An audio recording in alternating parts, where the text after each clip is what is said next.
नमस्कार, स्वागत है आप सभी का। आप देख रहे हैं न्यूज 18 राजस्थान। आप सबके साथ मैं हूं प्रियंका राय। बुलेटिन की शुरुआत करेंगे बड़ी खबर से। खेल का मैदान जंग का मैदान बन गया। टोंक के उनियारा में कबड्डी मैच के दौरान मारपीट के बाद विवाद हो गया। खिलाड़ियों और अभिभावकों में जमकर मारपीट हुई। लक्ष्मीपुरा और पलाई गांव के लोगों में मारपीट हुई है। मारपीट के बाद पुलिस ने मोर्चा संभाला। 2 थानों की पुलिस मौके पर मौजूद है और घायलों को मेडिकल के लिए भेजा गया है।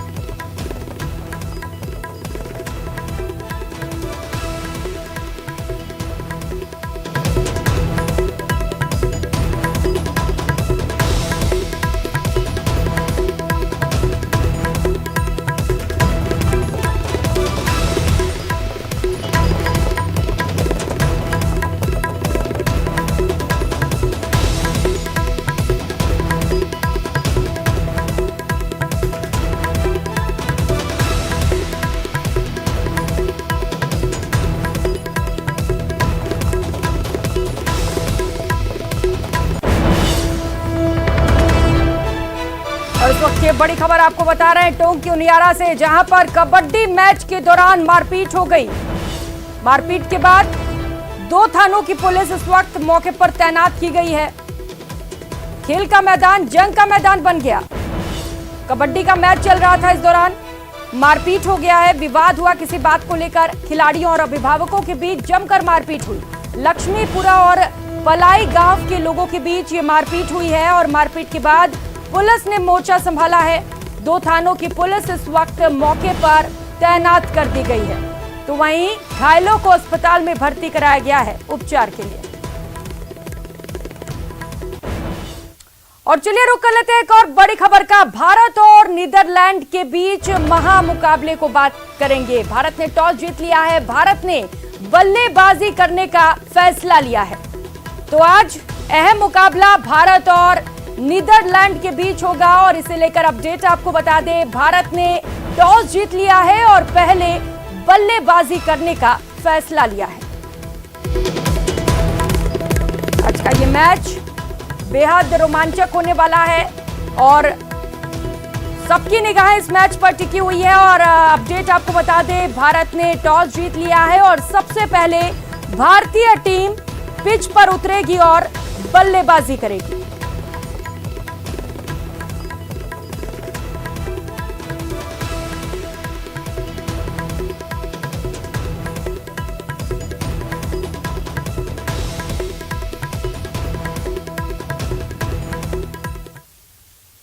और राजस्थान रोडवेज के 3 अधिकारियों का विदेश दौरा। रोडवेज के 3 अधिकारी इंग्लैंड जा रहे हैं। यूरोप बस एक्सपो 2022 में ये अधिकारी हिस्सा लेंगे।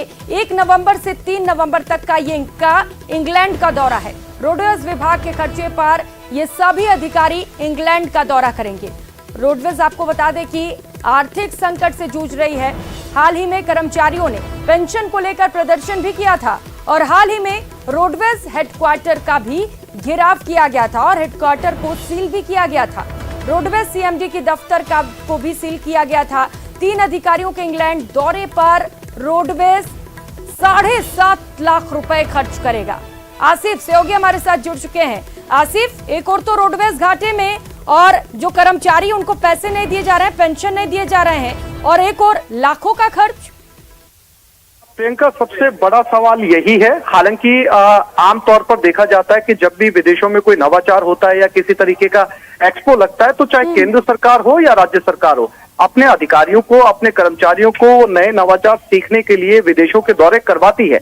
लेकिन पर्टिकुलर अगर राजस्थान रोडवेज की बात की जाए तो इसकी हालत इस समय इतनी गंभीर है कि आए दिन धरने प्रदर्शन, पेंशन को लेकर जो है कर्मचारी प्रदर्शन करते रहते हैं। साथ ही साथ जो कर्मचारी है वो अपने वेतन को लेकर प्रदर्शन करते रहते हैं। 2 से 3 महीने के इनके वेतन अटके हुए होते हैं। बावजूद इसके जो राजस्थान रोडवेज घाटे से गुजर रही है वो 7.5 लाख रुपए इन 3 अधिकारियों के ऊपर खर्च कर दिए विदेशी दौरे के ऊपर। अब सवाल ये उठता है कि क्या राजस्थान रोडवेज दिखावा कर रही है कि उसके पास में आर्थिक संकट है? अगर वाकई आर्थिक संकट है तो फिर ये दौरा कैसे हो रहा है? और अगर आर्थिक संकट नहीं है तो उन कर्मचारियों को उनकी पेंशन और वेतन क्यों नहीं दिए जाते हैं? और इस पर हमने राजस्थान रोडवेज का वर्जन लेने की भी कोशिश की, लेकिन कोई भी अधिकारी इस पर जो है वो एक शब्द बोलने के लिए तैयार नहीं है। इस दौरे को इतना गोपनीय रखा गया है कि किसी को पता न चल जाए। लेकिन चूंकि ये लेटर जारी हो गया, इस लेटर के अंदर उन तीनों अधिकारियों के नाम है, कितनी तारीख से लेकर कितनी तारीख तक ये इंग्लैंड में इस एक्सपो में हिस्सा लेंगे ये भी नाम है। अब सवाल ये है तो उन जो पेंशन कर्मचारी हैं, राजस्थान रोडवेज के रिटायर्ड कर्मचारी हैं, या फिर वो कर्मचारी जिनके 2-2 महीने से वेतन नहीं मिलते, राजस्थान सरकार बजट देने में कोई कसर नहीं छोड़ रही, बावजूद इसके विभाग जो है उनको वेतन नहीं दे पा रहा कर्मचारियों को, पेंशन कर्मचारियों को। जो कर्मचारी दिन रात मेहनत कर रहे हैं उनको ना तो वेतन मिल रहा है, ना ही पेंशन का भुगतान किया जा रहा है, और एक और 7.5 लाख रुपए खर्च कर 3 अधिकारियों को फॉरेन ट्रिप पर भेजा जा रहा है। अब वजह चाहे जो भी हो, इसे छिपाया भी जा रहा है। बहुत शुक्रिया आपका इन तमाम जानकारियों के लिए। और एक और बड़ी खबर आपको बता दें, अवैध कॉलोनी बसाने का प्रयास विफल हो गया। जेडीए प्रवर्तन दस्ते ने गैर अनुमोदित कॉलोनी को तोड़ दिया है। जेडीए जोन 10 में खो नागोरियान में कार्रवाई की जा रही है। इकोलॉजिकल जोन में अवैध रूप से कॉलोनी बसाई गई थी। मल्होत्रा फार्म हाउस के पास ये कॉलोनी बसाई जा रही थी। करीब 10 बीघा भूमि पर कॉलोनी बसाने की योजना बनाई गई थी। कॉलोनी में बाउंड्री वॉल और ग्रेवल सड़क को हटा दिया गया है। रोशन सहयोगी जुड़ चुके हैं। रोशन, बड़ी कार्रवाई, अवैध कॉलोनियों को ध्वस्त किया जा रहा है, क्या कुछ किया जा रहा है फिलहाल वहां पर, अपडेट्स बताइएगा। देखिए, जयपुर विकास प्राधिकरण लगातार जो अवैध रूप से बसाई जा रही कॉलोनियां हैं उनको ध्वस्त कर रहा है।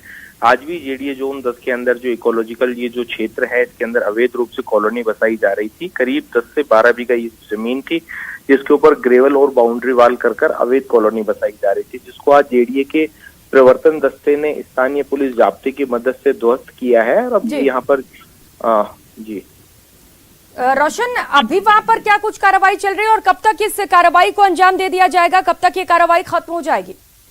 देखिए, जेडीए की जो कार्रवाई है वो पूरी हो चुकी है और जो यहाँ पर अवैध रूप से बाउंड्री वाल बनाए गए थे, जो ग्रेवल रोड थी, उसे जेसीबी मशीन की मदद से ध्वस्त कर दिया गया है। और अब जेडीए ये सुनिश्चित कर रहा है कि जो इस तरीके की जो अवैध जो कॉलोनी बसाने की जो पुनरावृत्ति है इकोलॉजिकल जोन के अंदर वो नहीं हो। बहुत शुक्रिया आपका रोशन इन तमाम जानकारियों के लिए। और एक और बड़ी खबर डूंगरपुर से सामने आ रही है, जहां पर लेन देन को लेकर विवाद हुआ है और इस विवाद में भाई की हत्या कर दी गई है। युवक ने चचेरे भाई की हत्या कर दी है। आसपुर थाना क्षेत्र के जरियाना गांव का ये पूरा मामला आपको बता रहे हैं, जहां पर एक भाई ने दूसरे भाई की हत्या कर दी है। लेन देन को लेकर ये पूरा विवाद हुआ, जिसके बाद चचेरे भाई ने अपने भाई की हत्या कर दी। तो फिलहाल आरोपी हत्या के बाद से फरार चल रहा है और पुलिस आरोपी की तलाश में जुटी है।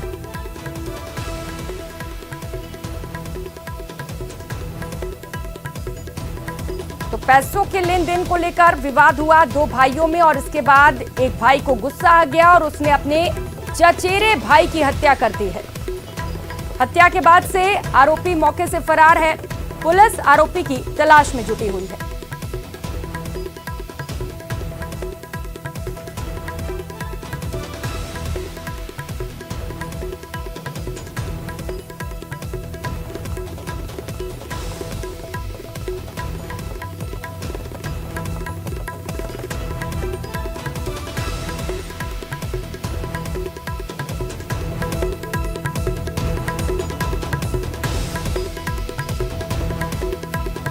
डूंगरपुर से इस वक्त की बड़ी खबर आपको बता रहे हैं, जहां पर गुस्से में आकर एक भाई ने अपने चचेरे भाई को मौत के घाट उतार दिया है। बताया जा रहा है कि पैसे के लेन देन को लेकर इन दोनों के बीच विवाद हुआ, कहासुनी हुई। उसके बाद एक भाई ने गुस्से में आकर दूसरे भाई की हत्या कर दी है। हत्या के बाद से ही जो आरोपी भाई है वो फरार हो गया है। हालांकि पुलिस कोशिश कर रही है कि जल्द से जल्द फरार आरोपी को गिरफ्तार किया जा सके। हत्या के बाद से ही परिवार में मातम पसरा हुआ है और न्याय की गुहार लगाई जा रही है। आरोपी मौके से फरार चल रहा है और पुलिस ने रिपोर्ट दर्ज कर जांच शुरू कर दी है। सहयोगी जयेश हमारे साथ जुड़ चुके हैं इसी खबर पर। जयेश, क्या हुआ था वहां पर, क्यों इतना गुस्सा आ गया भाई को कि भाई को ही मौत के घाट उतार दिया, और अभी पुलिस का क्या कहना है पूरे मामले पर? देखिए, डूंगरपुर जिले के आसपुर थाने के जरियाना गांव का मामला है, जहां पर एक युवक अपने चचेरे भाई के पास में कुछ जमीन संबंधी मामला था और लेन देन का मामला था। उसके लिए वसूली करने गया था, तो बकाया राशि की वसूली करने गया था। इस दौरान दोनों में झगड़ा हो गया, विवाद हो गया और मारपीट शुरू हो गई। इसके बाद में मारपीट में जो है वो जो वसूली करने गया था उसको गंभीर चोटें आई, जिससे अस्पताल लाया गया, जहां पर पुलिस डॉक्टर ने उसे मृत घोषित कर दिया है। फिलहाल आरोपी जो है प्रवीण मौके से फरार हो गया है और पुलिस ने मामला दर्ज कर आरोपी की तलाश शुरू कर दी है। अभी ये जांच कहां तक पहुंच पाई है जयेश? तलाश की जा रही है, नाकाबंदी भी करा दी गई होगी, क्या कुछ कहना है पुलिस का? कब तक गिरफ्तारी संभव है? जी, फिलहाल पुलिस जो है वो पोस्टमार्टम की कार्रवाई में लगी हुई है और पोस्टमार्टम की जो शव का पोस्टमार्टम करने के बाद अंतिम संस्कार करवाना पुलिस की प्राथमिकता रहेगी, क्योंकि जब तक शव पड़ा रहता तब तक जो विवाद की संभावना बढ़ी रहती है और माहौल तनावपूर्ण रहता है। ऐसे में पुलिस पहले इस काम को पूरा करने के बाद में आरोपी की तलाश में मुस्तैदी से जुट जाएगी। फिलहाल आरोपी के कोई सुराग पुलिस को नहीं लगा है। गाँव में भी स्थिति तनावपूर्ण होगी जयेश? क्योंकि एक ही परिवार से जुड़े हुए हैं और आपस में रिश्तेदार हैं, ऐसे में परिवार पूरे तनाव का माहौल है और गमगीन माहौल भी है, क्योंकि एक जवान मौत जो है घर में हुई है और भाई ने भाई की हत्या की। ऐसे में पूरा गांव जो है स्तब्ध है और फिलहाल माहौल शांतिपूर्ण है, लेकिन स्थितियां पर पुलिस नजर बनाए हुए है। बिल्कुल जयेश, अब देखने वाली बात ये होगी कि आरोपी कब तक गिरफ्त में आता है। बहुत शुक्रिया आपका इन तमाम जानकारियों के लिए।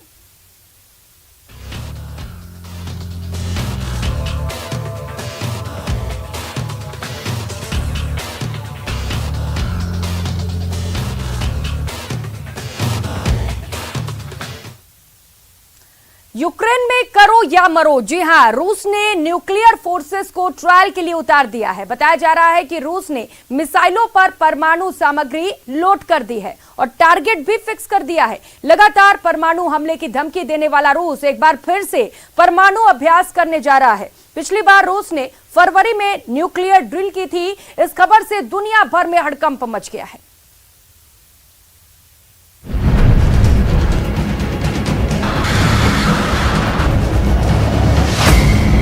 परमाणु युद्ध से पहले परमाणु अभ्यास शुरू।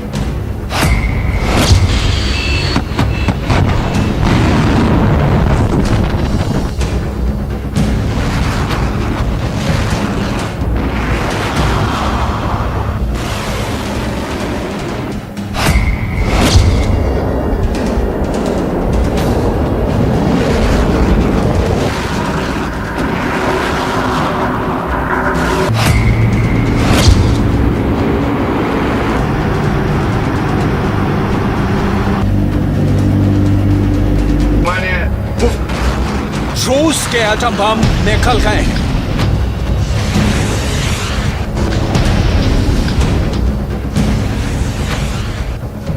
परमाणु बम को ले जाने वाली रूस की मिसाइलें भी एक्टिव हो चुकी हैं।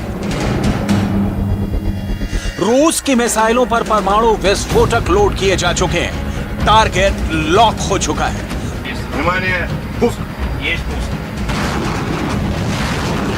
पूरे यूक्रेन में हाई अलर्ट हो चुका है। यूक्रेन के सारे एयर डिफेंस 24 घंटे एक्टिव कर दिए गए हैं। यूक्रेन के हर जवान की नजर यूक्रेन के आसमान पर है। रूस ने वीडियो भी रिलीज कर दिया है। पुतिन ने खुद बैठकर रूस के परमाणु अभ्यास की निगरानी की है। रूस के सुप्रीम कमांडर पुतिन की तस्वीरें भी जारी कर दी गई हैं। पहली बार पुतिन का रौद्र रूप देखने को मिला है। किम जोंग उन वाले स्टाइल में पुतिन ने खुद परमाणु विस्फोट का निरीक्षण किया है। आखिर पुतिन ने परमाणु अभ्यास करवाकर वीडियो क्यों रिलीज कर रहा है? इन तस्वीरों के पीछे की मंशा आखिर क्या है? क्यों पुतिन ने यह फैसला लिया है? सब आपको बताने वाले हैं। पुतिन के इस फैसले ने अमेरिका को चौंका दिया है और खुद बाइडेन को सामने आकर रूस का काउंटर करना पड़ा है। पुतिन की धमकियों ने अमेरिका को इस तरह डरा दिया है कि अमेरिका ने परमाणु बम से बचाने वाली गोलियां 2388 करोड़ में खरीदी हैं। लेकिन इसके साथ ही पुतिन ने एक और चाल चली है। ऐसी चाल कि अमेरिका में बाइडेन के खिलाफ ही बगावत हो रही है और ज़ेलेंस्की की बेचैनी बढ़ती जा रही है। आखिर क्यों एक ही हफ्ते में 2 बार अमेरिका और रूस के रक्षा मंत्रियों के बीच बात हुई है? पुतिन के दिमाग में यूक्रेन को अलग थलग करने का नया गेम आखिर क्या चल रहा है? सारे सवालों का जवाब देंगे, लेकिन सबसे पहले बात करेंगे अमेरिका और रूस के बीच चल रही परमाणु हमले की धमकियों के माइंड गेम की। सबसे पहले सुनिए अमेरिका के राष्ट्रपति जो बाइडेन की यह धमकी। I spent a lot of time today talking about that. Let me just say, Russia would be making an incredibly serious mistake if we're to use a tactical nuclear weapon. Guaranteeing you that it's a false flag operation yet, don't know, but it would be a serious, serious mistake. ये Biden की पहली धमकी नहीं है। 1 महीने पहले भी एक इंटरव्यू में बाइडेन पुतिन को परमाणु हमले के मुद्दे पर धमकी दे चुके हैं। Ukraine succeeds on the battlefield, Vladimir Putin is becoming embarrassed and pushed into a corner. And I wonder, Mr. President, what you would say to him if he is considering using chemical or tactical nuclear weapons. Don't. It will change the face of war unlike anything since World War II. And the consequences of that would be what? What would the U.S. response be? Do you think I would tell you if I knew exactly what it would be? Of course I'm not going to tell you. It'll be consequential. They'll become more of a pariah in the world than they ever have been, and depending on the extent of what they do will determine what response would occur. लेकिन Putin ने Biden की सारी धमकियों को नजरअंदाज करते हुए परमाणु अभ्यास करने का फैसला ले लिया है। याद करने वाली बात यह है कि 24 फरवरी को जब रूस ने यूक्रेन पर हमला किया था, तब सैन्य अभ्यास को ही बहाना बनाकर यूक्रेन के बॉर्डर पर आर्मी को इकट्ठा किया गया था और फिर अचानक हमला बोल दिया गया। और अब एक बार फिर रूस ने न्यूक्लियर ड्रिल शुरू की है, तो क्या आगे पुतिन परमाणु हमला कर देंगे? इसी डर ने पूरी दुनिया को डरा रखा है। रूस ने यूक्रेन पर 2 दिन पहले डर्टी बम के इस्तेमाल की प्लानिंग करने के आरोप भी लगाए थे। इस आरोप के बाद रूस की सेना हाई अलर्ट पर है। ट्रंप तो पहले ही कह चुके हैं कि अमेरिका बातचीत शुरू करने का माहौल बनाए, नहीं तो कभी भी एटमी हमलों से पूरी दुनिया खत्म हो सकती है। We must demand the immediate negotiation of a peaceful end to the war in Ukraine, or we will end up in World War III, and there will be nothing left of our planet, all because stupid people didn't have a clue. They don't understand what they're dealing with, the power of nuclear. America के लोग इस वक्त इतने डरे हुए हैं कि परमाणु हमले के रेडिएशन से बचाने वाली पोटेशियम की गोलियां खरीद रहे हैं। 2 अक्टूबर 2022 को अमेरिका की सरकार ने 2389 करोड़ रुपए की आयोडीन दवा खरीदने का ऐलान कर दिया। पुतिन के एक बयान के बाद अमेरिका के लोगों में और भी ज्यादा घबराहट फैल चुकी है। Речь идет не только о поощряемых Западом обстрелах Запорожской атомной электростанции, что грозит атомной катастрофой, но и о высказываниях некоторых высокопоставленных представителей ведущих государств НАТО о возможности и допустимости применения против России оружия массового поражения. पुतिन की धमकियों को हल्के में नहीं लेना चाहिए, क्योंकि पुतिन के पास ऐसे हथियार भी हैं जो वॉशिंगटन तक मार कर सकते हैं। रूस के मॉस्को से अमेरिका के वॉशिंगटन की दूरी 7,800 किलोमीटर है, लेकिन ये दूरी रूस की मिसाइलों की ताकत के सामने कुछ भी नहीं है।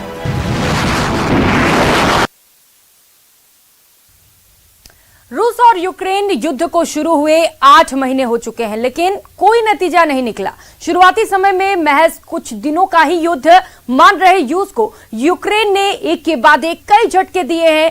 अब चेचन्या के कमांडर और रूसी राष्ट्रपति पुतिन के खास समर्थक रमजान कादिरोव ने युद्ध को जिहाद के रूप में बताया है। रूसी कमांडर कादिरोव यूक्रेन को किसी भी कीमत पर हासिल करना चाहता है। इसके लिए पुतिन की सेना साम दाम दंड भेद की नीति पर आगे बढ़ रही है।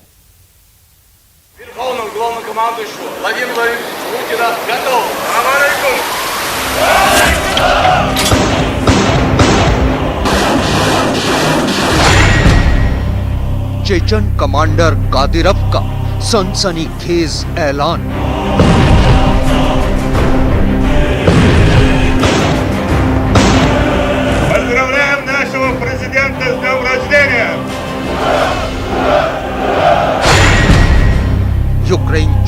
दिया बिग जिहाद करार।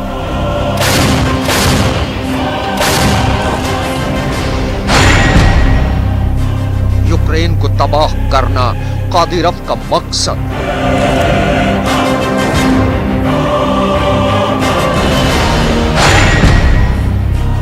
जंग में कत्लेआम कादिरोव का मिशन।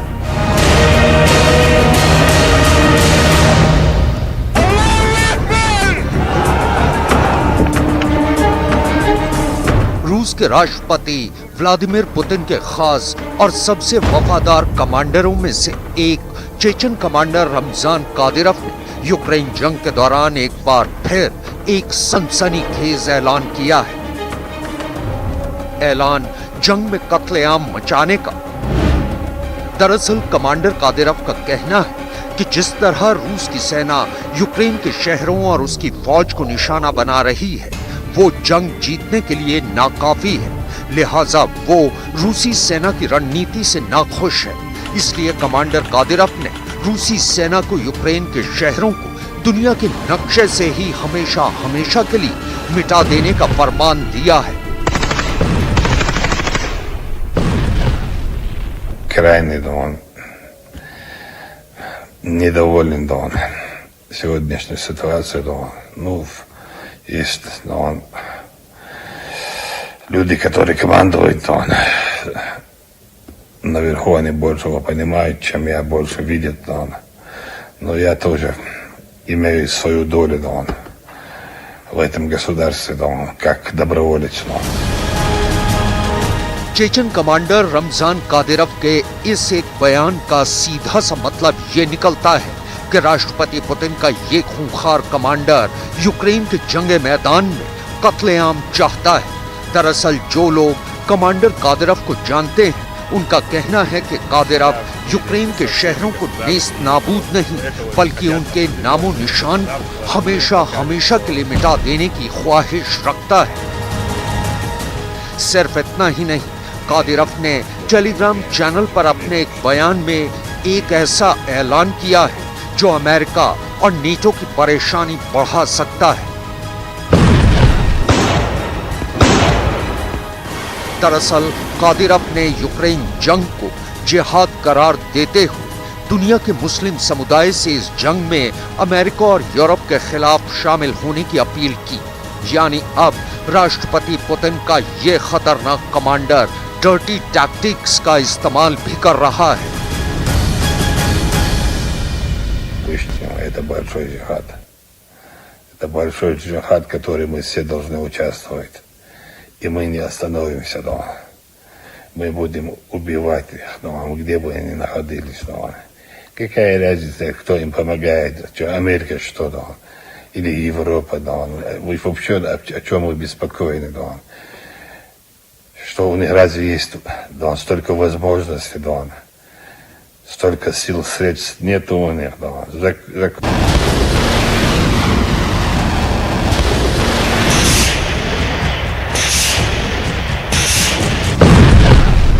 दरअसल कमांडर कादिरोव चाहता है कि रूस इस जंग में यूक्रेन के खिलाफ अपने छोटे और टैक्टिकल परमाणु हथियारों का इस्तेमाल करे। शायद यही वजह है कि रूस के राष्ट्रपति पुतिन चेचन कमांडर कादिरोव को रूस की सेना के तीसरे सबसे बड़े ओहदे पर बिठा चुके हैं। राष्ट्रपति पुतिन ने रमजान कादिरोव को कर्नल जनरल का तमगा दिया है और यूक्रेन जंग के दौरान कादिरोव जिस तरह की बयानबाजी कर रहा है, उसे देखकर तो लगता है कि वो यूक्रेन पर परमाणु हमला कर एक झटके में इस जंग को खत्म कर देना चाहता है।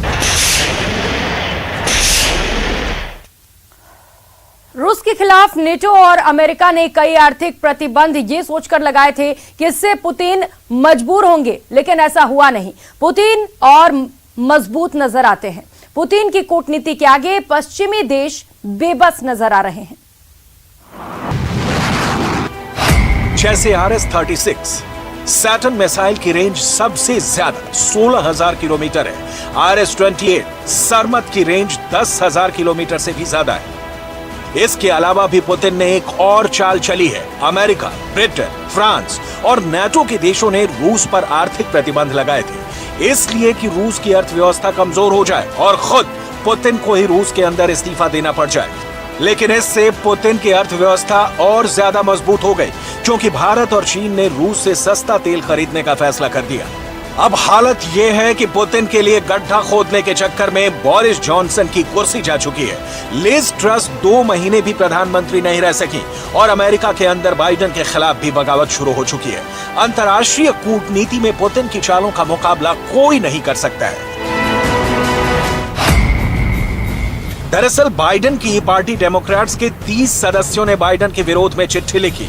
चिट्ठी में लिखा गया कि बाइडेन यूक्रेन में युद्ध को खत्म करवाएं।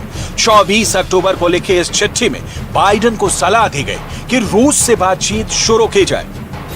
इस चिट्ठी ने ज़ेलेंस्की को बहुत ज्यादा बेचैन कर दिया, क्योंकि अगर युद्ध विराम हो गया तो लुहांस्क, डोनेत्स्क, खेरसोन और ज़ैपोरिज़िया में रूस का कब्जा अस्थायी हो जाएगा। क्राइमिया पर तो पहले से ही रूस का कब्जा है और यही वजह है कि पुतिन अपना टारगेट पूरा कर चुके हैं और वो चाहते हैं कि अब युद्ध विराम हो जाए और शांति की बात की जाए।